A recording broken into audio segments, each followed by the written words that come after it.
પ્રાર્થના રજૂ કરશે, જેના બોલ છે જીવન અંજલિ થાજો. જીવન અંજલિ થાજો, જીવન અંજલિ થાજો, મારું જીવન અંજલિ થાજો. ભૂખ્યા થાજે ભોજન બનજો, તરસ્યા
શ્રી હતા અહીંયા તાલીમમાં જ હતા અને એમના ફાધર એક્સપાયર થઈ ગયા છે, આપણે ખ્યાલ હશે તો એક્સિડન્ટ થયું હતું એમનું ચાલુ તાલીમમાં જ, અને પછી થયા હતા. આપણે એમના ફાધર માટે 2 મિનિટનું મૌન રાખી લઈએ.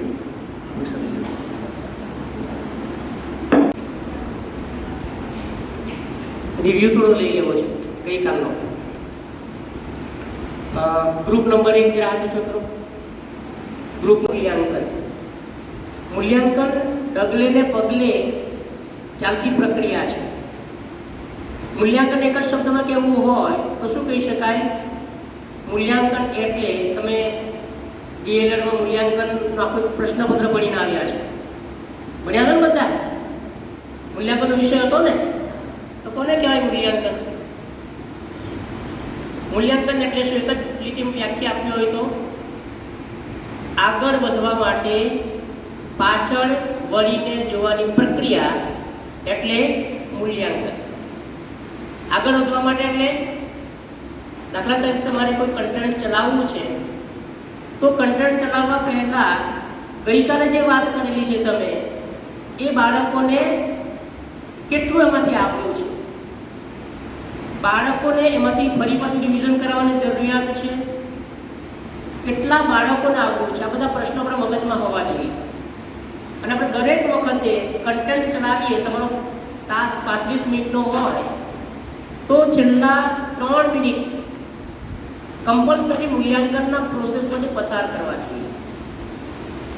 તમે બેલ પડી જાઓ ત્યાં સુધી ભણાવ્યા કરો તો યોગ્ય કહેવાય નહીં. કારણ કે તો પછી તમારા 35 મિનિટમાં બાળકો કેટલું ગ્રહણ કરી શક્યા, તમે જે વાત રજૂ કરી એ વાત બાળકો સમજી શક્યા કે નહીં. ઘણી વખત તમે ખૂબ સારી રજૂઆત કરી હોય પણ બાળકોનું વય શું તેવું હોય કે 3જા ધોરણનું બાળક છે અને તમારી રજૂઆત 5મા ધોરણના લેવલની હોય તો બાળકના મગજમાં નહીં આવ્યું હોય. તો એ રીતે તમારે 3 પ્રકારે મૂલ્યાંકન કરીએ છીએ આપણે. કયા કયા 3 પ્રકાર છે મૂલ્યાંકનના? મૌખિક અને ક્રિયાત્મક. એ ત્રણેય પ્રોસેસ આપણે કન્ટેન્ટ પૂરું કરીએ પછી એમાંથી કોઈ પણ એક મેથડ પકડી લેવાની છે. તમે લેખિત પણ કરાવી શકો, મૌખિક પણ પ્રશ્નોત્તરી કરી શકો અને ક્રિયાત્મક પણ કરી શકો. ક્રિયાત્મક મૂલ્યાંકન કોને કહેવાશે? 1 થી 10 આંકડા આવડે છે કે મારે જાણવું છે, હું તમને 5 લખોટી આપી દઉં અને કહું કે એમાંથી મને 6 લખોટી આપો, તો આપી શકે બાળક? હું 5 તમને લખોટી આપું અને કહું કે મને 6 લખોટી આપો, તો આપી શકે? તો બાળક તમને એમ કહેવું જોઈએ કે મેડમ કે સર આ તો 5 જ લખોટી છે, 1 લખોટી ખૂટે છે. તો આપણે ખબર પડે કે બાળકને 10 સુધીનું અંકજ્ઞાન થયેલું છે. એ ક્રિયાત્મક મૂલ્યાંકન ખૂબ મહત્વનું મૂલ્યાંકન છે. આપણે ત્યાં પહેલાં સિસ્ટમમાં હતું આ, પણ હવે સિસ્ટમમાં નથી. પણ તમારે હંમેશા મૂલ્યાંકનની પ્રક્રિયામાં સતત બાળકોને જોવા જ. બાળકો તમારા 60 બાળકો હોય કે 50 બાળકો હોય કે 35 બાળકો હોય, તમારો આઈ કોન્ટેક્ટ દરેક બાળક પર થવો જોઈએ. દરેક બાળકને એમ તો ઘણા બધા શિક્ષકો એમ જોયા છે કે માત્ર એના માનીતા 5 વિદ્યાર્થી હોય અને 5ને પ્રશ્ન કરે ફટાફટ જવાબ આપે એટલે એમ સમજી લે કે આખા વર્ગને જવાબ આવડી ગયા. એવું થવું જોઈએ નહીં. દરેક બાળકને એવું હાવ કરવું જોઈએ. પ્રશ્ન પૂછતા થાવ, તમે ભણાવતા પણ રેન્ડમલી પ્રશ્ન પૂછો કે એનું રિપીટેશન કરવાનું થાય તો બાળક એલર્ટ થશે તમારે અને તમે જે ભણાવવા માંગો છો એ બાબત બાળક તમારી સાથે પોતપોત થઈ જશે. એ કરવું હોય તો શિક્ષકે શું કરવું જોઈએ? પૂર્વ તૈયારી કરવી પડે. આપણે પહેલા જ દિવસથી જાણીએ છીએ કે પૂર્વ તૈયારી સાથે, વિષય વસ્તુના પ્રાવીણ્ય સાથે, આઈસીટીના ઉપયોગ સાથે, ટીએલએમનો ઉપયોગ સાથે, અને ગઈકાલે આપણે વાત કરી, કોની વાત કરી? પ્રશ્નોત્તરી સાથે. આ 5 જે કૌશલ્યો છે તમારા ડગલે ને પગલે કામ આવવાવાળા કૌશલ્યો છે. કેટલાને એમ થાય છે કે આ 5 દિવસમાં મને કંઈક નવું જાણવા મળ્યું. જેને એમ લાગે છે કે નવું જાણવા મને આંગળીથી કરજો. આ 5 દિવસની તાલીમમાં કંઈક નવું જાણવા મળ્યું તમને કે જાણતા હતા તે જ બધી વાત રજૂ થઈ? મૂલ્યાંકનમાં કયા કયા માપદંડો શીખ્યા? મીન્સ કે કયા ટૂલ દ્વારા આપણે કરી શકીએ મૂલ્યાંકન? લેખિત એવી કસોટી પેપર આપણે લઈએ છીએ એ સિવાય બીજું કઈ રીતે મૂલ્યાંકન કરી શકાય?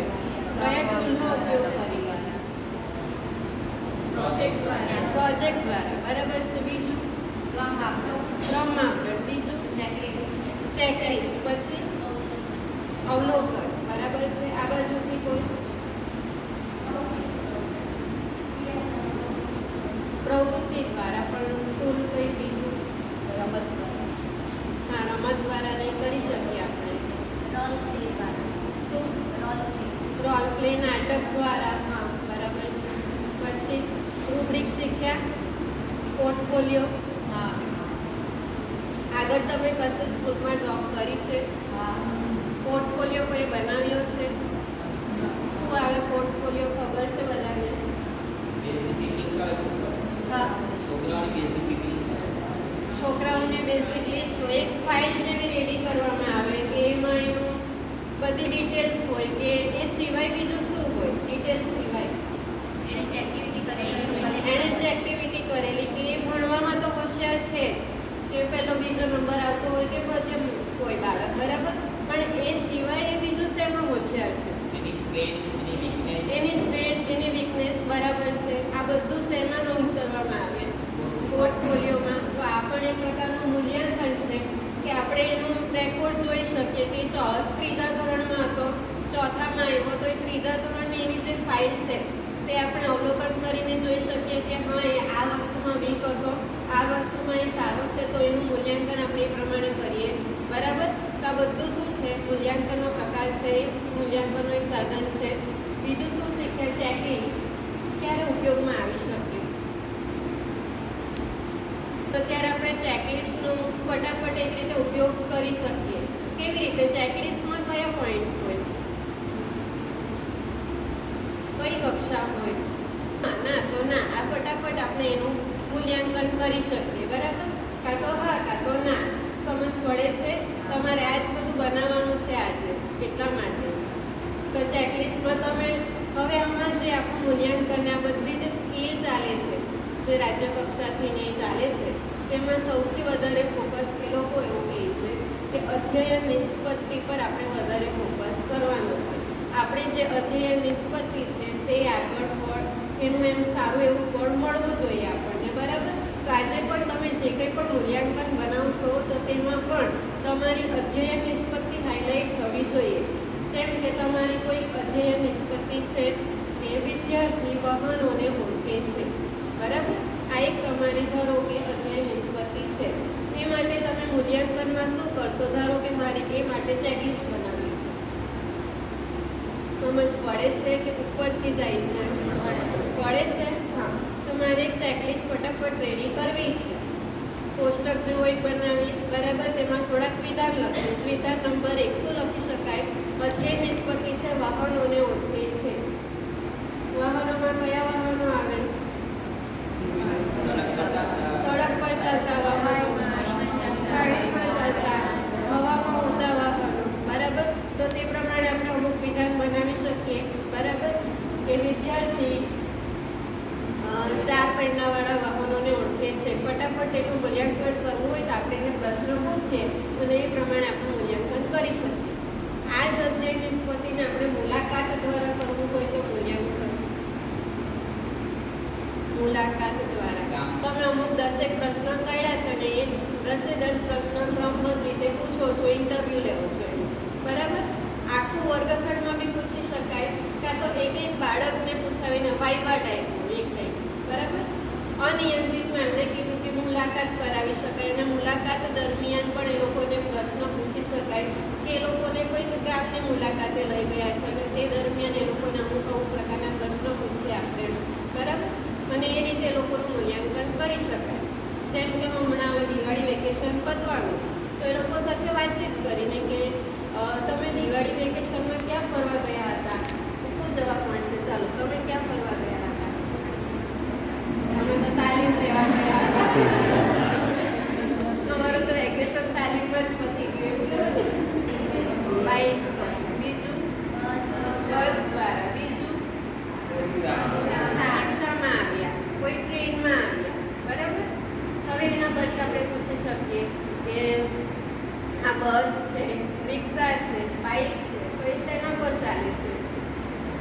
સડક પર ચાલે છે બરાબર. કોઈ બાળક હશે તો ફટાફટ જવાબ આપશે, કોઈને નહીં ખ્યાલ હોય તો આપણે એ વસ્તુ જાણવાનું છે કે બાળક વાહનને તો ઓળખે છે પરંતુ હજુ એનું આગળ ડિટેલ્સમાં જાણતું નથી, તો તે વસ્તુને આગળ લઈને આપણે એનો અભ્યાસ કરાવવાનો છે. બરાબર. 5 દિવસ તમે શીખ્યા કે તમે લેસન એવું બધું આપો છો, પણ એ લેસન આપી દીધું એટલું જ નહીં, એ લેસનમાંથી બાળક કેટલું શીખ્યું છે તે જાણવાનું છે. એ માટે આપણે મૂલ્યાંકન કરીએ છીએ. પછી બીજું તમે 1.2 વાક્યનું વાચન સ્પષ્ટ ઉચ્ચારથી અક્ષર ઉચ્ચારી ગતિપૂર્વક કરવાની કરે. આજે આપણે વાંચન કઈ રીતે કરવું અને કઈ રીતે વાંચીશું તો હું તમને વાંચી સંભળાવું છું. એ તમારે ધ્યાનથી સાંભળવાનું છે અને પછી હું જેને પણ આગળ કરાવીશ એને વાંચન કરવાનું છે. ઊંચો વરસાદ. હું તો હવેથી આ વરસાદ સાથે નથી રમવાનો. એ બહુ લુચ્ચો છે. બપોરે હું સૂઈને ઉઠ્યો ત્યારે બારણાં બંધ હતા. બહાર વરસાદ વરસતો હતો તેનો અવાજ આવતો હતો. મને લાગ્યું કે તે હસે છે. ખરેખર એના અવાજ પરથી તો એ હસતો જણાતો. હું દોડતો બહાર તેની સાથે રમવા માટે ગયો. ત્યાં જઈને જોઉં છું તો ભાઈ સાહેબ ધોધમાર ડૂબે છે. પરમ પ્રમાણે બપોરે હું તેની સાથે ખૂબ રમી, પણ જતી વખતે મેં એને કહ્યું કે આવતીકાલે સવારે તો મારે નિશાળે જવાનું છે, માટે તું બપોરે આવે તો આપણે ખૂબ રમીએ. પણ એ ઊંચો તો સવારે જ આવ્યો.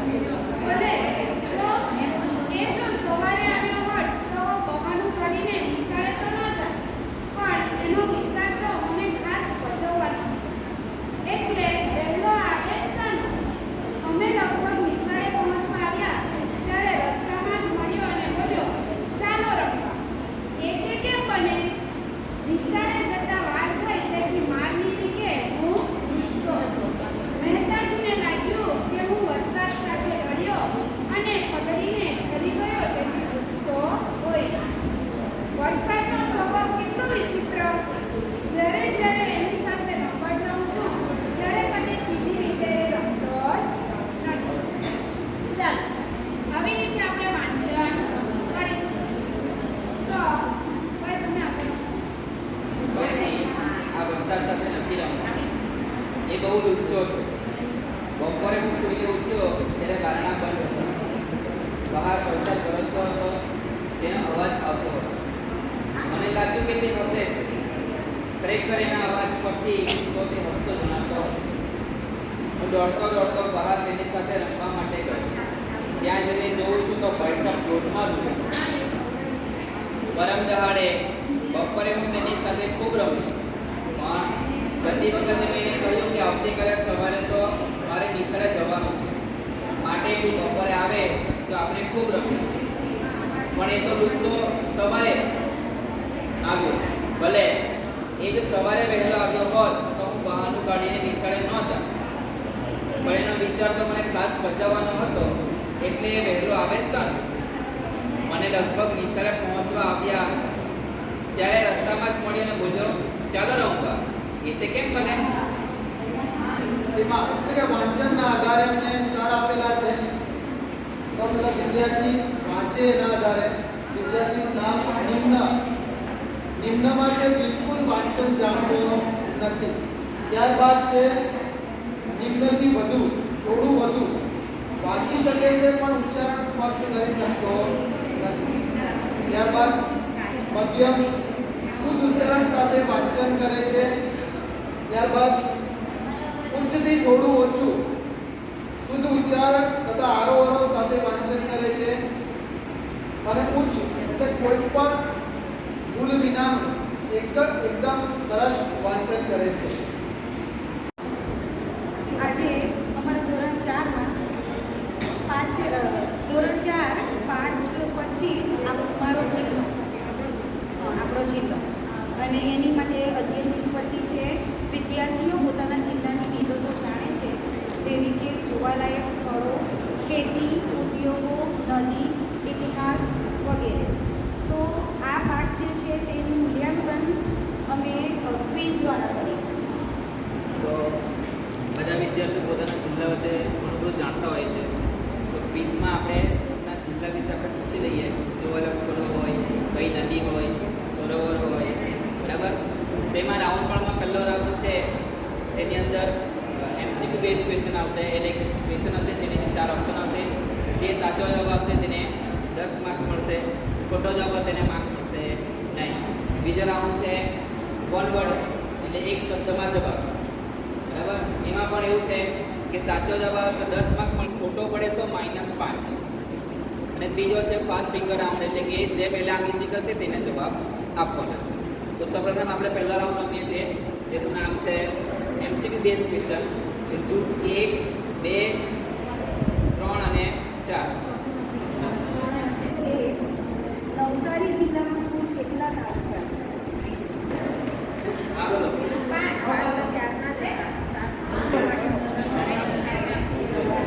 જૂથ 2 માટે સવાલ છે. નવસારી જિલ્લાનો સૌથી મોટો તાલુકો કયો છે? વાંસદા, ચીખલી, ખેરગામ કે નવસારી? સૌથી મોટો તાલુકો વાંસદા, ચીખલી, ખેરગામ કે નવસારી?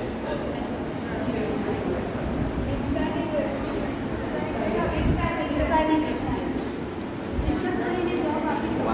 તમારી પાસે ફક્ત 20 સેકન્ડ છે બસ. જૂથ નંબર 5 ધોરીમાર્ગ ઉપર આવેલ છે.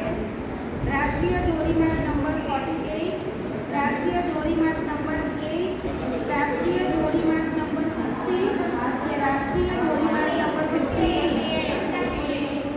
Right answer. જિલ્લાનું લોકપ્રિય સૂત્ર શું છે?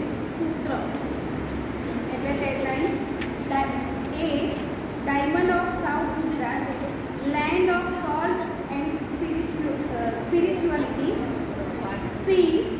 Green gateway of Gujarat, and D. City of Gandhi's march. Repeat करो. ખોટો જવાબ છે Land of salt and spirituality. ચાલો. નવસારી જિલ્લાના વાહન ચિહ્નમાં કોડ શું છે? સરસ જવાબ. નું નામ શું હતું? જૂથ બી.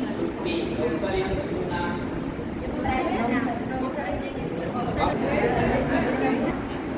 પ્રસિદ્ધ ધોધ. વોટરફોલ. ફરીથી નવસારી જિલ્લાની પ્રસિદ્ધ શિક્ષણ સંસ્થા કઈ છે? કયું છે? નવસારી જિલ્લાનું મુખ્ય ખેતી ઉત્પાદન શું છે? મુખ્ય ખેતી ઉત્પાદન બોલો. નવસારી 21 વાળા બોલો.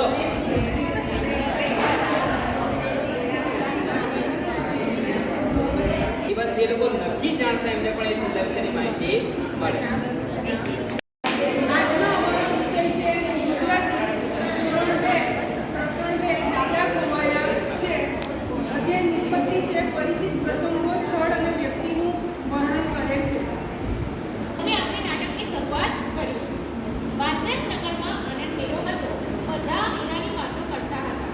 વાત્રકનગરમાં આશીષ સોસાયટી હતી. તેમાં બંગલા નંબર 3 માં યજ્ઞ રહે. તે પણ તેના દાદા નિગમદાસ સાથે આનંદ મેળામાં ગયો. તે ખૂબ ખુશ હતો.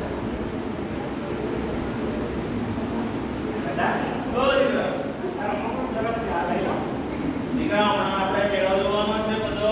હજુ તો ચક્રોળ આવેલો છે તે પણ જોવાનો છે, આગળ જવાનું છે.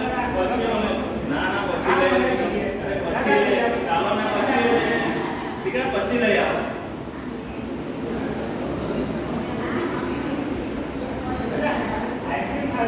અરે ઉપર બેટા ઉપર. આઈસ્ક્રીમ અત્યારે ગરમી બહુ છે, ઉગળી જશે આઈસ્ક્રીમ એટલે પછી ખાઈએ. ના ના પછી ખાઈએ. હજુ મેળો ઘણો જોવાનો બાકી છે.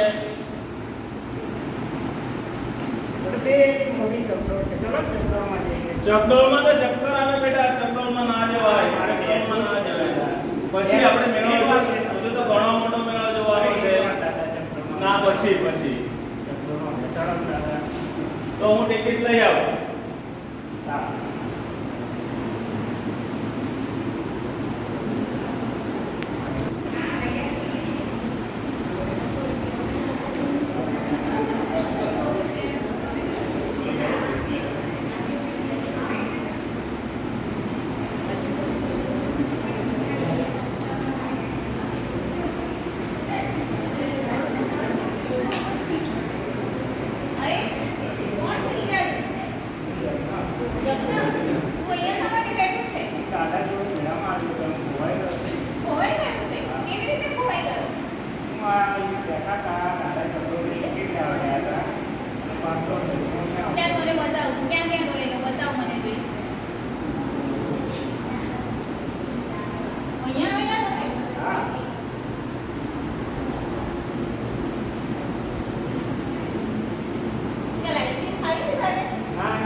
બતાવશે.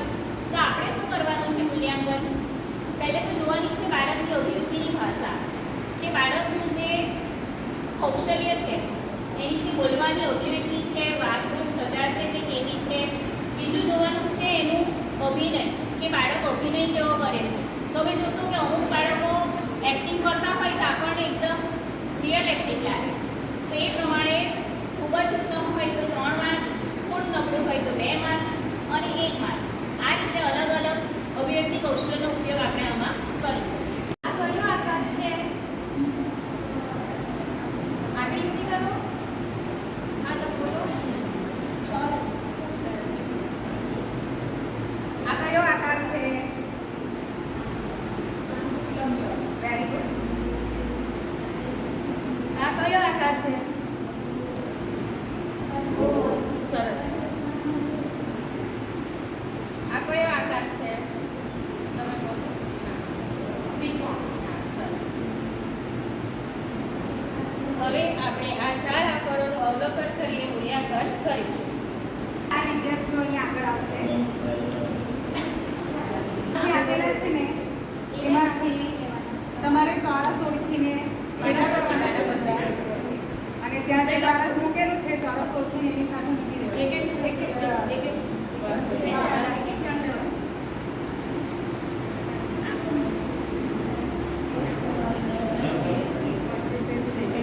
ત્રિકોણ ઓળખીને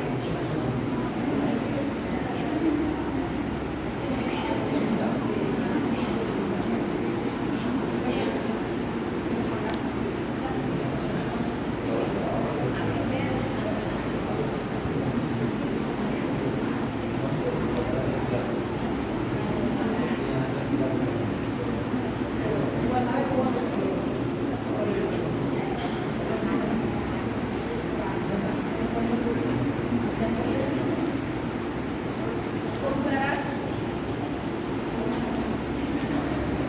આ રીતે આપણે આકારોના ફ્લેશકાર્ડ બનાવીને બાળકોને તેમનું અવલોકન કરાવીને આકારો વિશે ઓળખ આપી શકીએ.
E501 rhyme, action song, poem, prayers યોગ્ય હાવભાવ સાથે ગાય છે. E509.1 કવિતાનું વાંચન કરી અર્થગ્રહણ કરે છે, કાવ્ય સાંભળીને અને વાંચીને સમજે છે, તેમજ પૂછાયેલા પ્રશ્નોના જવાબ મૌખિક અને લેખિતમાં આપે છે. કાવ્યગાન કરે છે. ચાલો કોણ આવશે કાવ્યગાન કરવા માટે?